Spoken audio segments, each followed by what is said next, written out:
Hello, welcome to Citizens Forum. This is Wednesday, June the 7th. The first guest in the first segment is John Farquharson. John, we've talked about a lot of different things, and I think what we're going to talk about today is the Green Party. Well, we'll start off with the recent election, and I'm a voter, you're a voter. How did you vote? Who did you vote for?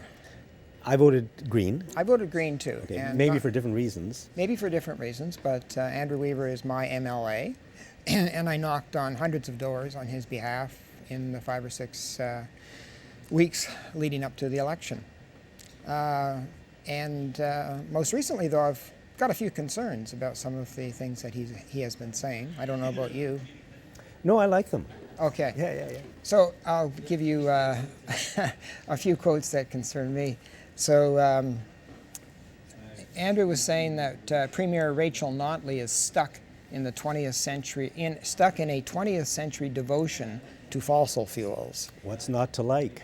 Well, do you believe that she is? Do you think that NDP Premier Rachel Notley of Alberta is stuck in the 20th century devotion to fossil fuels?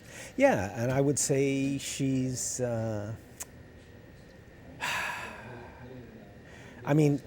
For my dream of the NDP, and I've one way or another supported the NDP my whole life, I support the NDP dream. I voted Green, but I still support the NDP dream. The vision. And I know that, like, for example, they should nationalize the oil industry. The oil industry is making a fortune. Take over the gas stations, Take the money from your oil and do something with it. But she's exactly like the premier before her. And in fact, she was brought in by the media to be the premier in charge of Alberta when the economy collapsed. That's what I think of Rachel Notley. Okay. Just in terms, though, of her having been a signatory to the Pan-Canadian Agreement on Clean Growth and Climate Change, that's the agreement that Prime Minister Trudeau managed to secure with, I think, 11 of the 13 provinces and territories. And obviously Alberta is critical in terms of clean growth. And Premier Notley signed on, and she has undertaken to introduce carbon taxes. This is Alberta, Jack. She introduced carbon taxes, in Alberta. She has put into place a program to wean Alberta off its coal-fired electricity. They get 60% of their electricity from coal, so she's put that into place. And the deal swung. The deal was pivotal on her getting a pipeline to Tidewater for exporting, diluted bitumen. Well, who made that deal? The Prime Minister made the deal. Just one sec. The Prime Minister made the deal along with 11. Did he ask anybody in Canada before he made the deal? Asked. Did any of them ask? He got signatories of 11 of the 13 provinces, and all of whom were voted. I think all the premiers are, I don't want to use the word corrupt, but they were all voted into office. They all work for corporate Canada. Okay. Yeah, they were all voted into office because they all work for corporate Canada. It doesn't matter if you, like here in BC, I don't think it matters really if you vote Liberal or Green. But we'll see. I'm heartened by, a few of the things that John Horgan and Andrew Weaver said about Site C. Okay, but with the like I say, the Pan-Canadian Agreement that was struck by the Prime Minister with 11 of the 13 duly elected by their population, right? Corporate puppets. Right? Corporate puppets want to know. Okay, but they're still elected by the Yes, populace, right? In an undemocratic process, I would say. Okay. When the corporations own all the media, and we still don't have a proportional voting system, then I don't really. And once all we do is we vote, it takes us 1 minute, and then they don't want to hear from us for the next 4 years. So there's a lot of problems with our democracy. Well, I think we'll probably be hearing from us in Victoria in BC, before 4 years. Yes, that's true. That's true. So that was one. I don't think she's stuck in the 20. I think that she has embraced a transition from the 20th century to the 21st century. I think she and the Prime Minister are committed to that transition. That's where they agree wholeheartedly with Andrew Weaver. They are all fervently committed to transitioning to a low-carbon economy. And that's what all three of them are working on. But unfortunately, I did an interview, it must be 6 or 8 weeks ago, with Dr. Peter Carter. He's a retired physician. And his interest since he retired has been climate change. And I'm telling you, you come away from that interview and there's no time for a transition that's going to take 20 years. I mean, we are on the verge of catastrophe, and it's coming. And we're so far behind the curve that we're doomed in a way, but these guys, it's a joke, I think. Well, are we doomed because we live in a democracy? In the sense that if we lived in an authoritarian, setup, and we had somebody who was very, very concerned about climate change and felt the same way that you did, then he or she could instantly enact, all sorts of policies to mitigate the greenhouse gas implications of the current economy that we have.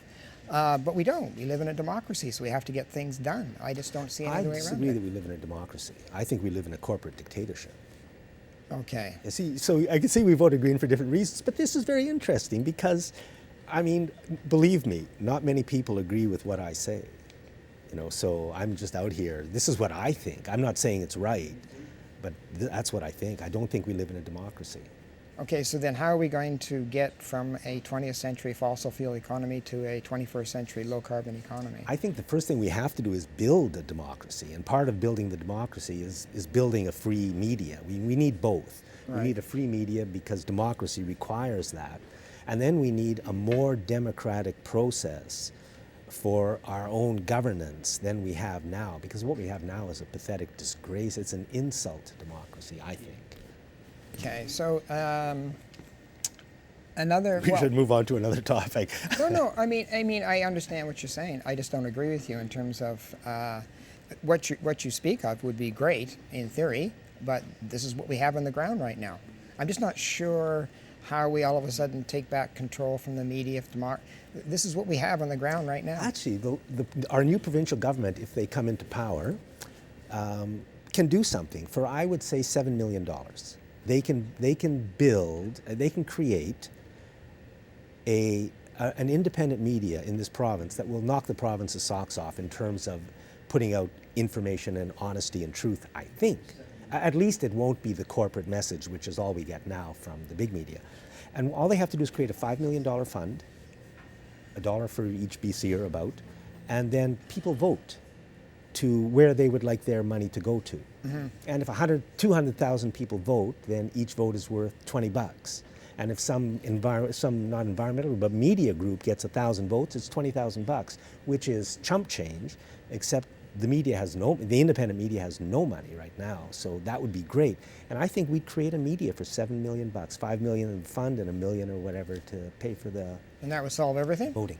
It would give us one thing democracy requires, which is more of a free press. Christy Clark could never have gotten away with the stuff she's gotten away with, and neither could Justin Trudeau, if we had a media that told people what was going on. You've got how many media outlets do you have around the world? Thousands and thousands and thousands. You've got websites. So if you cruise enough of those, and even going to the corporate media like the New York Times, Globe and Mail and whatnot, don't you think that from all of those different sources that you could sort of discern some sort of truth for yourself? Or do we have to yet set up one more media outlet called the... Well, we need some TV stations, we need some radio stations, mm-hmm. and we need, I'm talking about in every city, or a network that covers the country, like community television is supposed to be.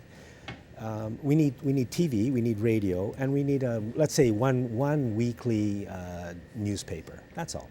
And that way, and these would produce the truth. Capital the truth. Truth. But information. For example, Hold on a second.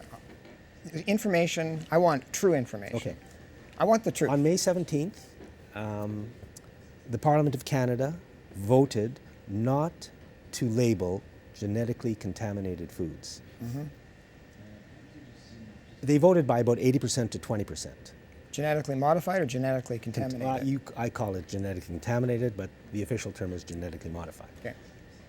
Canadians want, according to the polls, by about 80% to 20%, we want it labeled.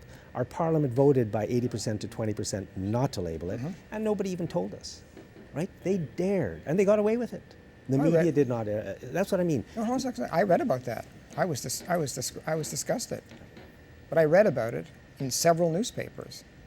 Well, that's funny because I read newspapers and I listen to the radio and I watch TV. So, but I'll just ask our guests, or our viewers, was that covered by the same amount as, well, here in Victoria, the road rage incident, which dominated our local our local radio station Or how for we're doing 2 the days. Stanley Cup. And the Stanley Cup, yeah. But anyways, media. Media. Okay. Do you so the other so that was the horse trading. So in terms of the Pan-Canadian Agreement on clean growth and climate change, you don't put any credibility in that? Like how are we going to get from where we are now to where we need to be? Because we both agree that we need to be to a low carbon economy, you know, as quickly as possible. So I'm just not clear how that works.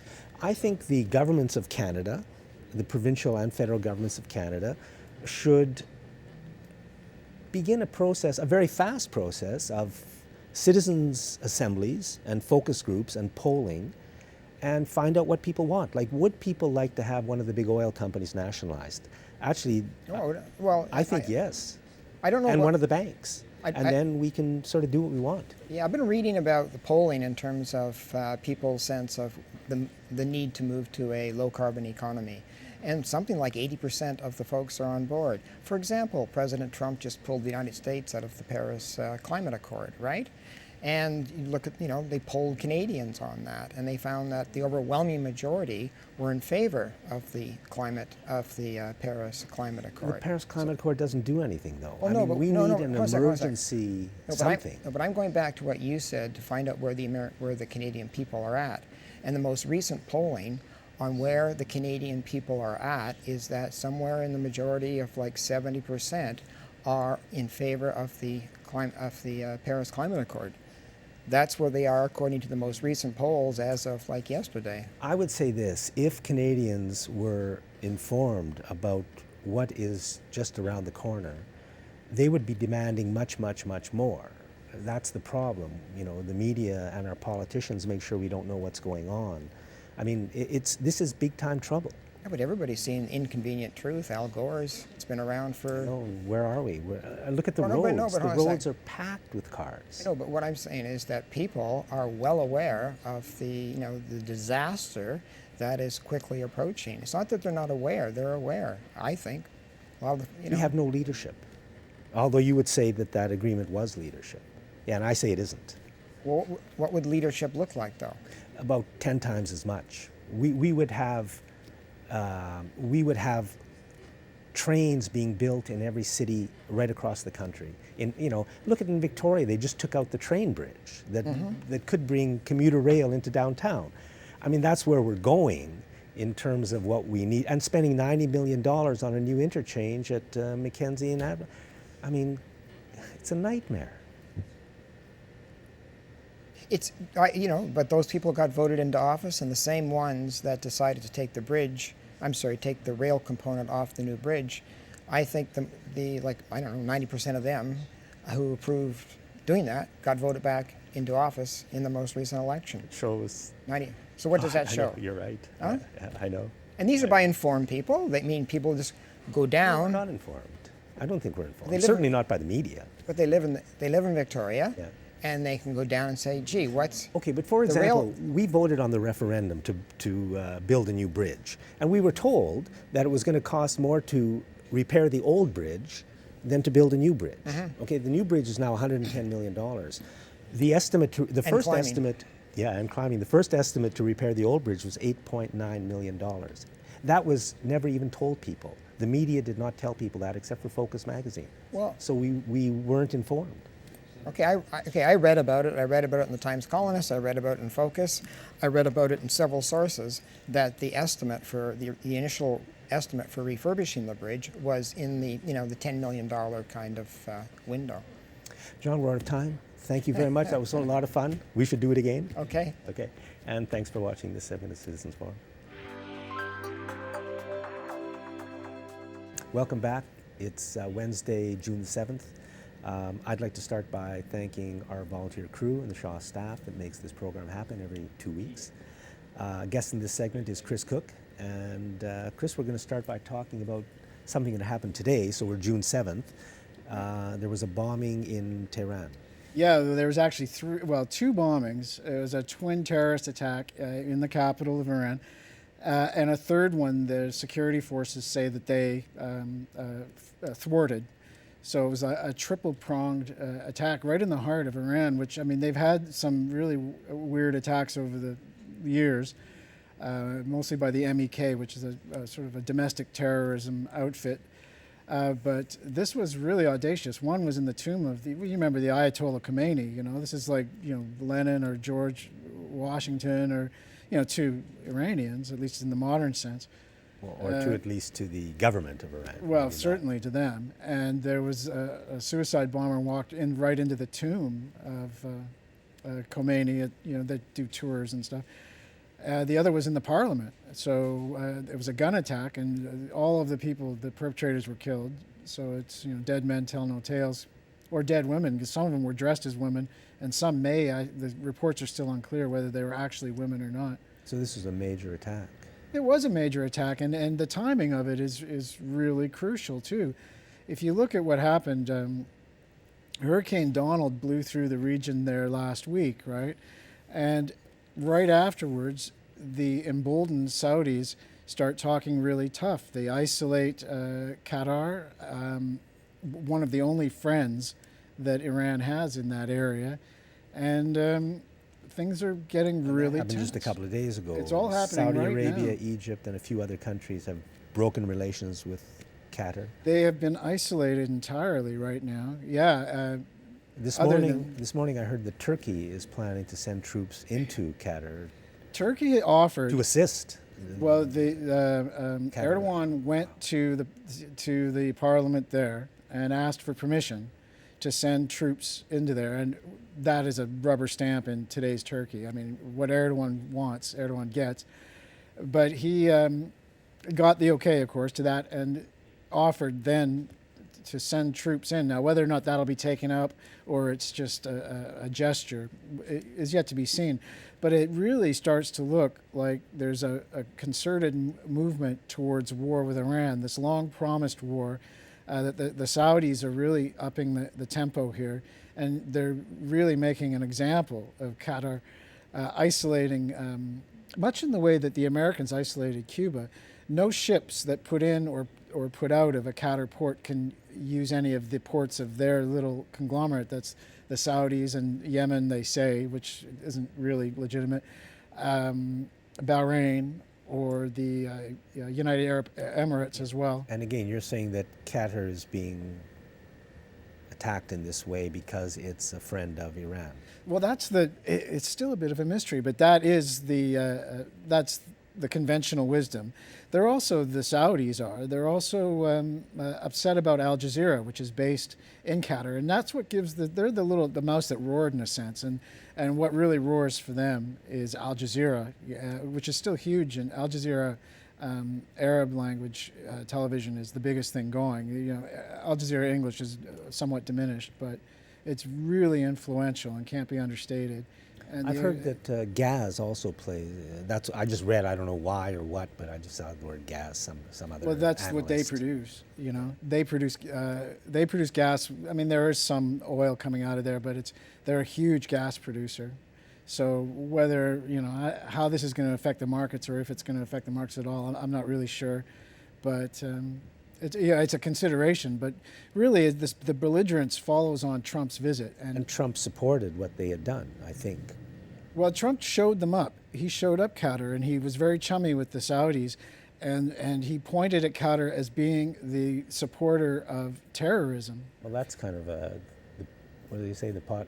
Yeah, this is a pot and kettle situation for sure. The United States is probably the #1 supporter of terrorism in the world. Well, and by extension, their best friend, Saudi Arabia. Saudi Arabia could not do anything that the United States did not want done.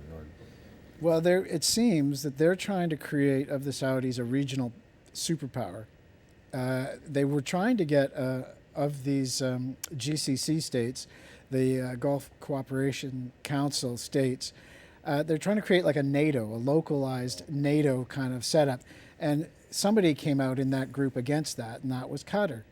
And so they're friends with Iran. They've come out as a sticking point for this envisioned NATO. So they are on the wrong side of some powerful people. You know, right the now. poor people of that area have just been, I mean, it's a nightmare for those people. Yeah. And I mean, behind it all, I see the United States. Not nothing to do with the people of the United States, but the lunatics who run the United States. I mean, they've look what they've done. Well, it's a democracy, right? So obviously it's what we all want. What's a democracy? The United, United States. States, yeah, right. And us here too. You know, today If the United States was a democracy, it would not be doing any of the stuff it's doing. It's another corporate dictatorship. I mean, well, God. you know, I mean, and Canada too. Today, Canada, too. I mean, this is again the 7th of June.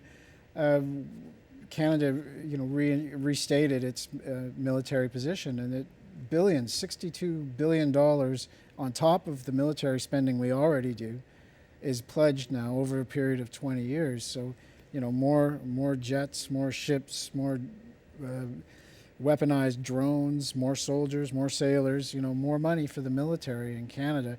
And there was a quote I read, and this new policy, just today announced, affirms Canada's unwavering commitment to NATO and will ensure Canada has the armed forces and key capabilities that the alliance needs, not necessarily what Canada needs.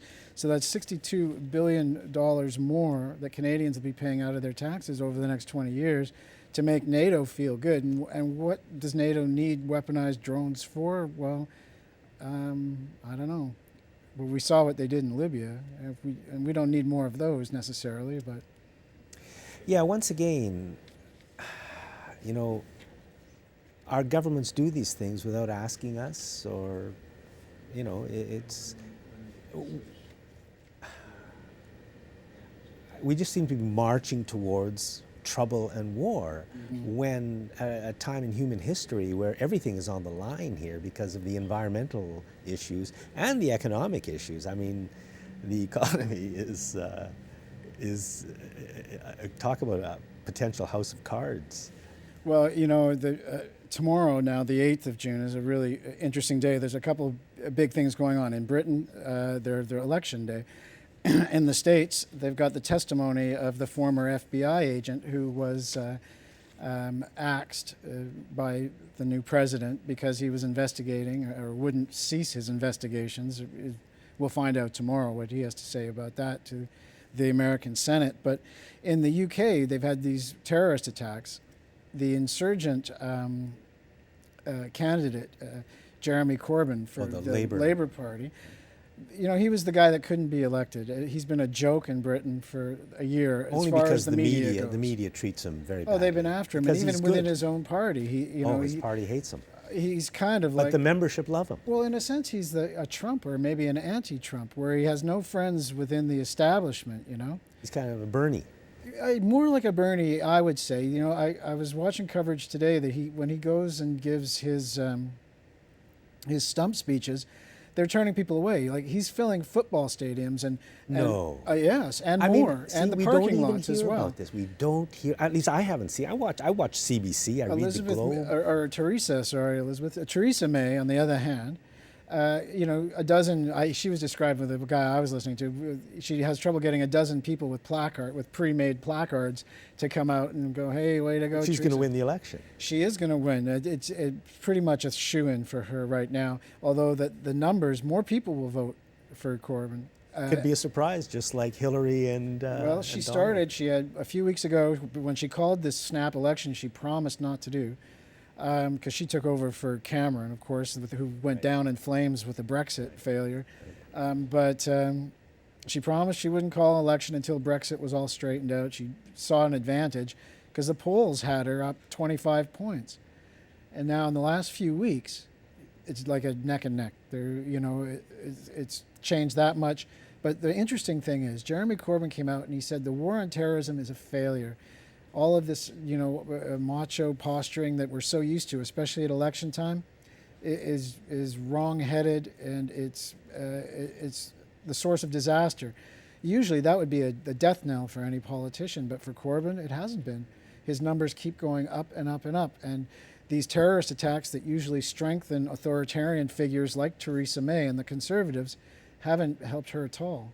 So this is a really hopeful sign in all of this, in my mind at least, that the hoi polloi, the people, are fed up with this posturing. Is it possible that a lot of these attacks are false flag attacks? Do you think? Well, that's... anything's possible. Everything's possible, Yeah. you know. But that's a main point, because it is possible that these are false flag attacks, but it never, ever, ever, ever, ever, ever, ever gets mentioned, as if it wasn't possible.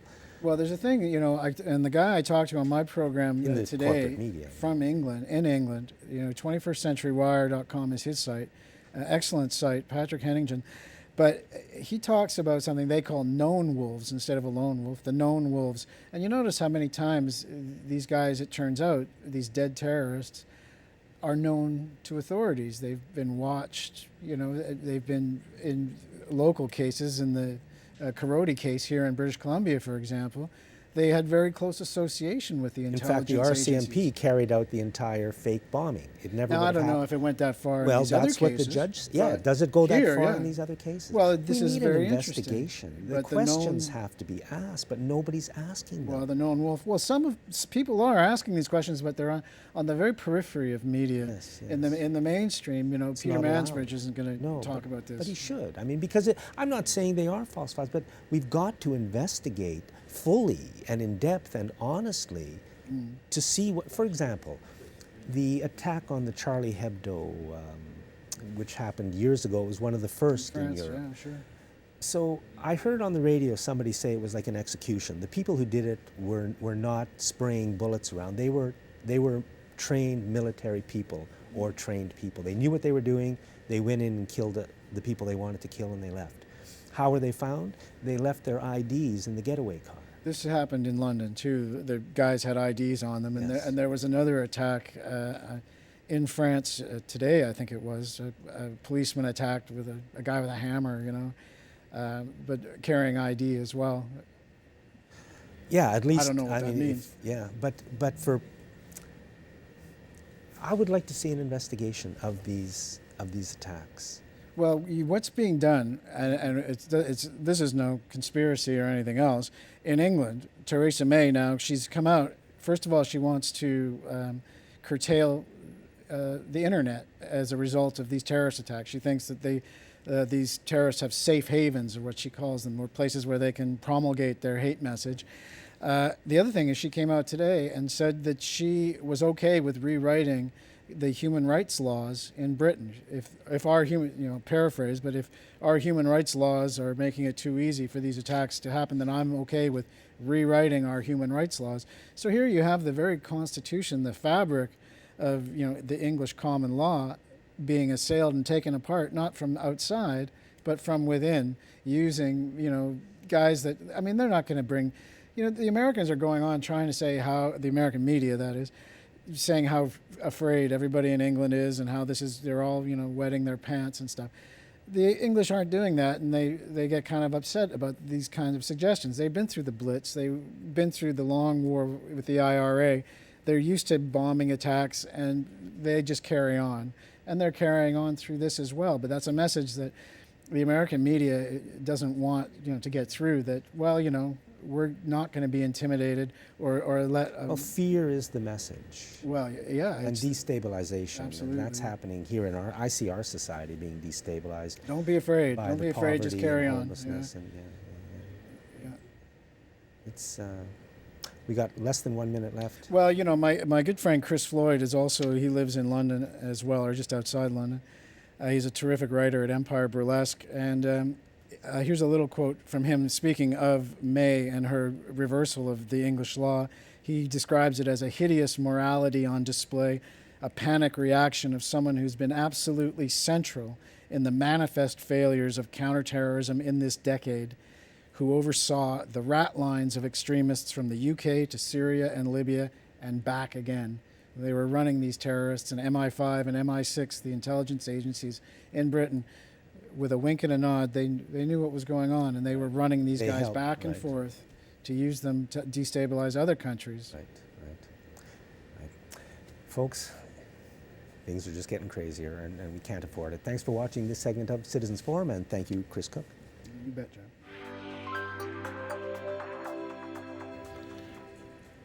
Welcome back to Citizens Forum. I'm going to be your host for this interview. My name is Walter McGuinness, and I have with me today Rick Hapgood, and Rick is a representative of Fair Vote Canada here in Victoria.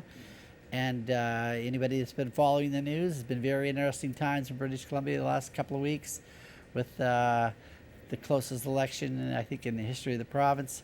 But it looks like the balance of power is going to go with the Greens and the NDP. There are some questions about how it's all going to go. And, of course, right in the middle of all this debate is the issues around proportional representation and the fair representation of the voters. And we may have kind of fluked into a situation where we might have some fairness in British Columbia. We don't know how long it's going to last or how it's going to play out. So Rick's here today, and we're going to talk a little bit about Fair Vote Canada. We're going to talk about the political situation, what might happen in the next few weeks, and just see where it's all going to go. So welcome to the show. Well, thank you very much for having me back, Walter. It's always good to be on. Yeah, it's a happy coincidence almost Yeah, that it's you're on always today. great. Yeah. So now you were just saying that there is a chance that there might be an election in British Columbia in the near future. How would that scenario play out? Well, right now, the way it stands right now, we have the Green Party of BC and the BC NDP, and they've made an agreement amongst themselves, a legal agreement, that they will be self-supporting. So that if, and I mean if they ever do get into that position where they have like a majority government with the 44 seats, then that means that they can move forward and do a lot of good things. The problem is that Christy Clark isn't going to be making that easy. She wants to hold on to her power, and she's going to make it very difficult strategically for them to get into that position. Right. And so What people- kind of a roadblock can she throw in front of them? Oh, What's the stumbling a block? really good one, actually. A really good one, and I think it's probably one of the best. And that in our democracy, parliamentary democracy, we need a Speaker of the House.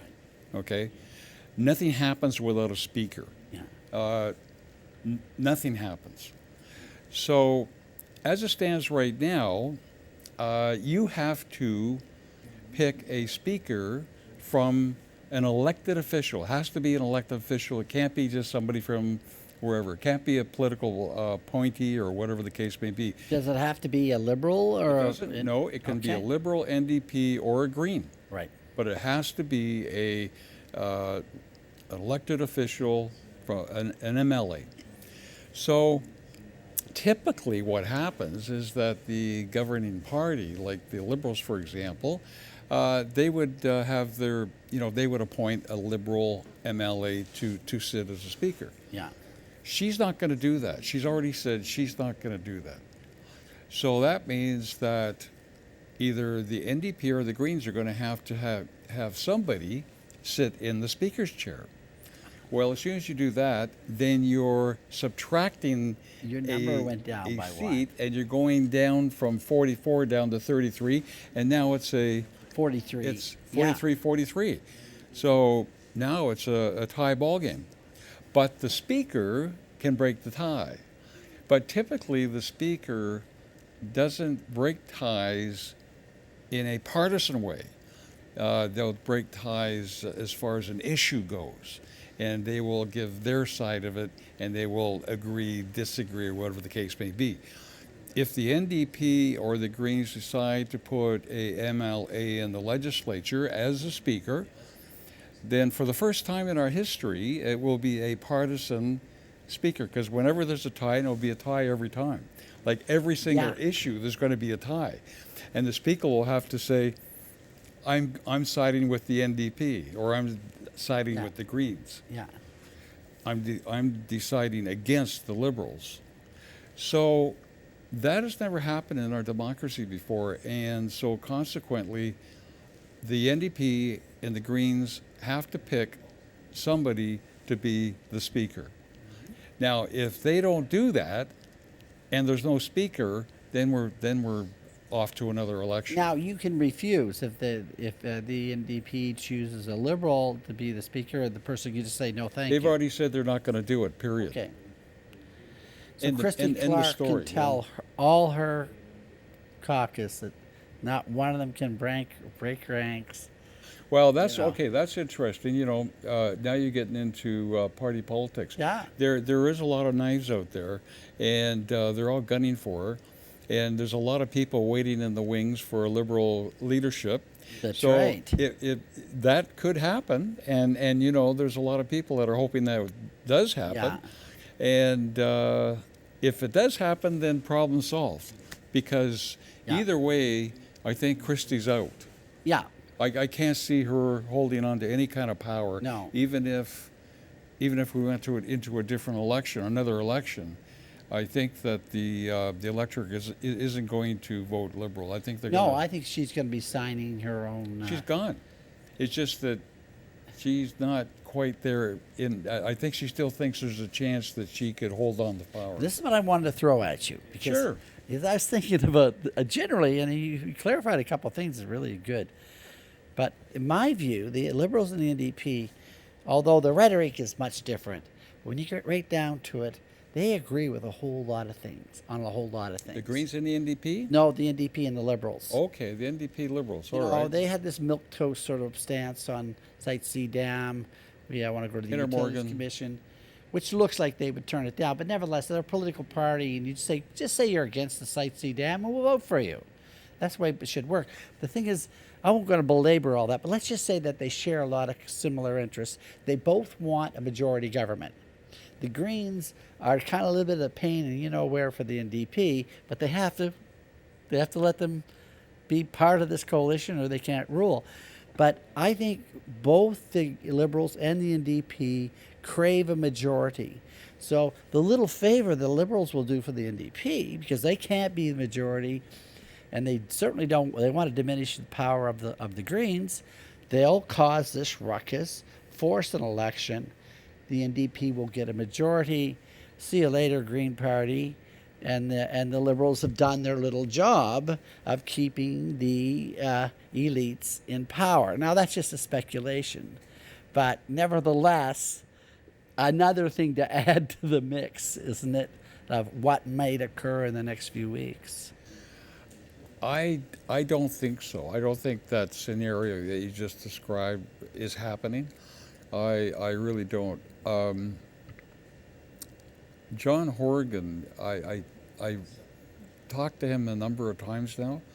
I have never seen him. I've never seen him talk about Christy Clark in a nice light. No. He does not like. I mean, those two are like oil and water. I was in the legislature, and I watched them, and they sit basically right next to one another. Yeah.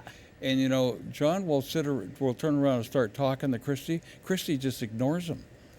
She doesn't even look at But him. anyway, here's the That's how scenario. I mean, ignorant that is. I think what's going on No, I here. don't think so. See, what you're getting at is, number one, I believe that John Horgan wants a different voting system.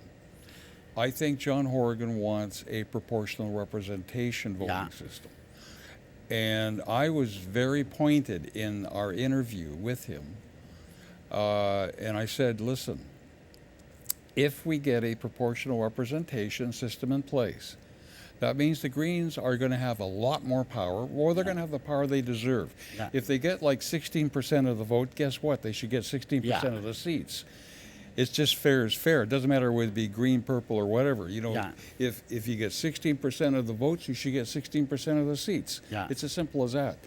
In a proportional system, and John realizes that. So for him to want the majority, now he might want a majority to push everything through. That might be true. But I don't think he's going to want a majority just for the sake of having a majority.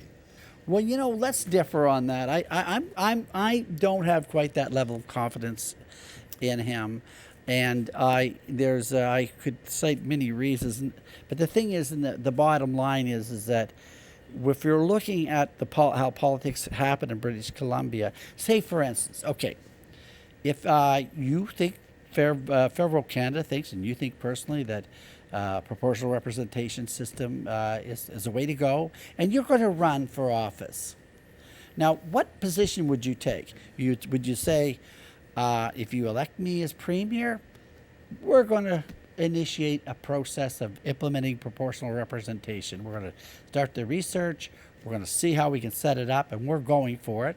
Or would you say, well, we're going to have another referendum on proportional representation like the other ones that occurred? Which position do you think is a firmer position? This question has been tossed back and forth a lot. Yeah. And I am of two minds. If you win the election by a majority and you just change the system without any kind of referendum whatsoever,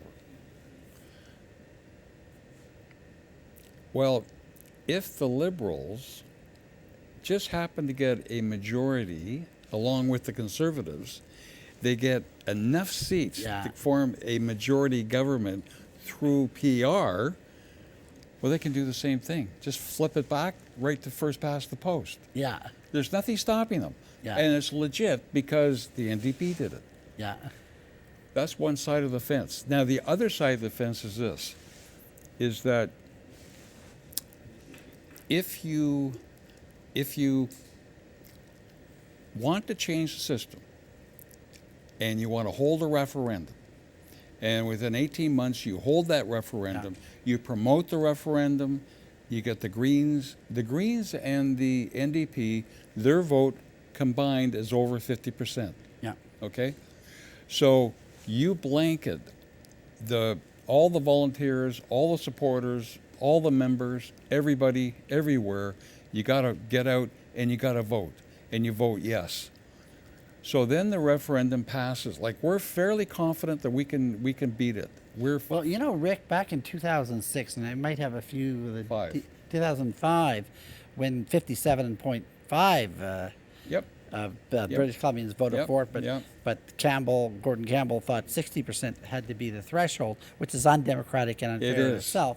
But it happened. But what happened in that election was the leader of the NDP of that day was opposed to proportional representation. Oh, no, wait a minute. Let's back up on that. They were proposed to STV, not for PR. Okay. Let's back up. And that's what they were voting on in 2006. The NDP have supported MMP for quite a number of years, but they don't support STV. Single transferable vote. Now, is that considered to be a proportional representation type of vote, or is that something different? Well, single transferable vote, it is far more proportional than first past the post. Yeah. But it's not a pure proportional system. Yeah. Now, the thing is, the point I'm trying to make is that it was very unclear why the leader of the NDP at the time opposed the STV, especially if it's better than what you have. Obviously it wasn't the ultimate, but it was better than first past the post. And that person quietly opposed it. We narrowly lost 2.5%. Had that person, had that leader said, yeah, let's give this a shot, I'm sure we would have got past the 60%. Yeah. And that was the sadness of that situation. And I felt betrayed by that. And now here we are again, looking at this question again. Perhaps the NDP are going to get elected again as a majority. And they're going to allow another referendum. And I'm very wary of it. But the thing is... Well, wait a minute. Walter, you got to... Okay, number one, the game's totally different. Yeah. Totally different. You got, number one, you have it's really a coalition between Horgan and Weaver. Yeah. Okay? Weaver's going to be right there. I mean, it is this is a holy grail for the Green Party, okay? There's nothing like proportional representation that will Yeah. give Greens power. Yeah. Nothing. You can't. There's nothing to compare it. Yeah. I mean, they would have 15 seats in the legislature right. right now. Okay, 15 seats. And how many they got? They got three. So- Three, I think. Yeah. So they got 3, and then you got 15. Which one do you want? exactly. So we know for a fact, and I know for a fact, that Andrew Weaver is hot for proportional Yeah. representation. He's going to be watching Horgan like a hawk. Yeah. Okay, he's going to know. He's going to know the promotion. What he's going to do for promotion. He's going to want. He's going to want to know. How much money is going to be involved. How much are we going to be spending on this Yeah. campaign? What's the campaign going to be about? Who are we going to get to look at all the different systems? Yada yada. There's a lot of different aspects to it. But you'd better believe that Andrew Weaver is going to be in on every single decision. Until they have an Okay. election and the NDP. So give the a thing is majority. that, and that's what brings hope. Well, look, It I'm does. hoping. But, Unless you think that Andrew Weaver doesn't support PR, which is silly. we'll continue this debate. It's great that we have some differences. We can now work on these differences of opinion, but I have some concerns, and I know this is an opportunity, and I'm so hopeful that there's a chance we're going to get something fair in this country. And believe me, I'm promoting it as much as I can, but I'm very cautious. Rick, thanks for coming in. And believe me, we're going to have to get you back quite a few times before this one's over, and we're going to try to sort this out. So anyway, that completes this segment of Citizens Forum, and stay tuned for the Walton Jack Show. Welcome back. This is the last segment today. Our guest is Will Smith. It's Wednesday, June the 17th. We're going to talk about cannabis. Yes, well, once again, I'd like to report on my news alert. We had a lot of news. Actually, we had a lot of news in Canada this week, the past 2 weeks. I read an article today in the Ottawa Citizen where they suspect that there's going to be a huge shortfall of cannabis available next year if and when it becomes legal, and the prediction is several 100,000 kilograms, because they predict that the demand. I've got the numbers written down here, that it's just an insurmountable demand, an insurmountable gap that is 655,000 kilograms, and they're only licensing available for 400 to 500,000 kilograms. So the government is only licensing growers to grow this much. Well, it's not that they're not. They'd love for more growers to show up, but there are a lot of requirements. So the problem is that, and the other thing is that the article mentioned is that they suspect that since people are still terrified of cannabis because it's been an interdicted substance for so long, that people won't say that they're recreational users. So the federal numbers are probably low that they're using for estimates. And that's certainly, I think that's true in the United States. So some of the other things that happened this week, Nevada legalized hemp, which in spite of the federal interdiction in the United Okay, States. legalized hemp means... Well, it means that you can grow hemp, which has been illegal unless you have special permits and everything, but they're just telling they're ignoring. Can that also be used for smoking? Yeah, it can be used for anything. Okay. Well, no, it couldn't be used for smoking because it's So they industrial can grow hemp. hemp. So, I mean, this shirt is made of hemp. Hemp is Right. one of the world's great crops. It was taken Exactly. from us for a century, more than but now So that's it's back. coming back. Yeah, that's I mean, great. a lot of people recognize that, and hemp What a is step forward. Yeah, hemp is an industrial. I mean, it drives development. So it's going to make money, and those are some interesting things that are happening. There was a Forbes article. Forbes is always just about the money, and they said that some people are leaving their stable, high executive jobs to get into cannabis because there's a chance of making a lot of money. So we're seeing people take risks to get involved in the industry. And then the other thing is that in the Toronto Star, there was an article about Dr. Eileen de Villa, and she is the public health chief there. So she's saying that it should not be, that users should not be criminalize. I mean, they should not be arrested. They should just stop arresting people for recreational use. And then there are a lot of reasons. So, see, the thing about this is if you read these articles and you read what these people are saying, it's like people are in different movies. She's making a judgment based on the practical standpoint of what is, if she's in charge of health policy, she's seeing that it's a lesser harm to just let these people go ahead and smoke cannabis recreationally rather than put them in jail and subject them to the criminal justice system and everything.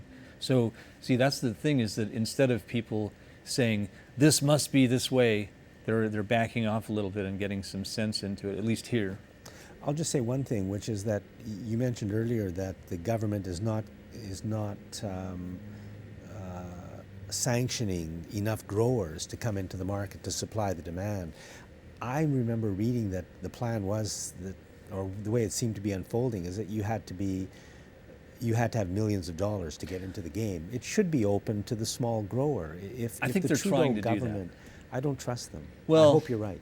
Yeah, that's what I mean, though. I mean, there are people. If you read some of the enforcement, some of the people who are involved in enforcement, they are not self-educating on this on this matter. I mean, in the United States, it's not at the federal level, it's not considered a medicinal substance, and yet in Israel, the research has been around for decades. And that was another interesting thing that happened. I got an email from somebody that I had met here, who has done research. I think he's a neuroscientist, and I had actually met him at the synagogue here, and then he saw me on TV, the last segment I did, and he was saying that, you know, he's done research for 30 years, but it's all been all been secret because it's illegal to do it. But that's the other thing that I wanted to point out, is that there's a lot of intellectual property in this, and if you look at it from the monetary view, it looks like the governments are trying to co-opt people who have a lot of their life invested in studying this. And you mentioned earlier a lot of people who grow it love the plant. Yeah, I highly recommend watching Michael Pollan's The Botany of Desire. It's on YouTube, and one of the sections, it has 4 sections, and one of the sections is on cannabis.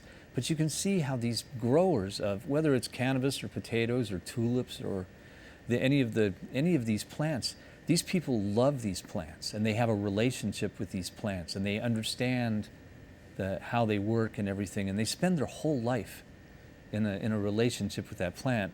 And to some extent, you can see that the capitalist thing, trying to co-opt all these people who have spent their lives trying to make a difference, trying to develop this as medicine, and now they seem to be having that taken away from the intellectual property, sort of lifted from them by legal means.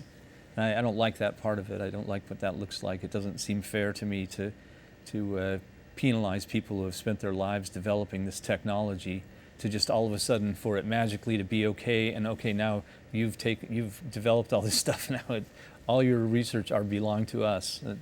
That doesn't seem right to me. I hope that doesn't happen in Canada. I think that's the plan, I think. A lot of that research is from here. I mean, BC has been a leader people in BC have been a leader in developing this technology. I can tell you that from what I've from seen. personal experience. Yeah, I mean, isn't it funny? I mean, it's always been considered this, the way it's treated.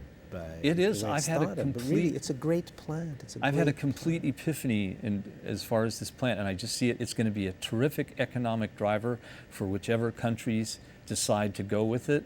Uruguay is leading the way. Canada is looking at Uruguay for guidance on watching how they deal with the treaties, because there's some treaties in place that will theoretically stop, and Uruguay is saying, well, let's look at this a little bit differently.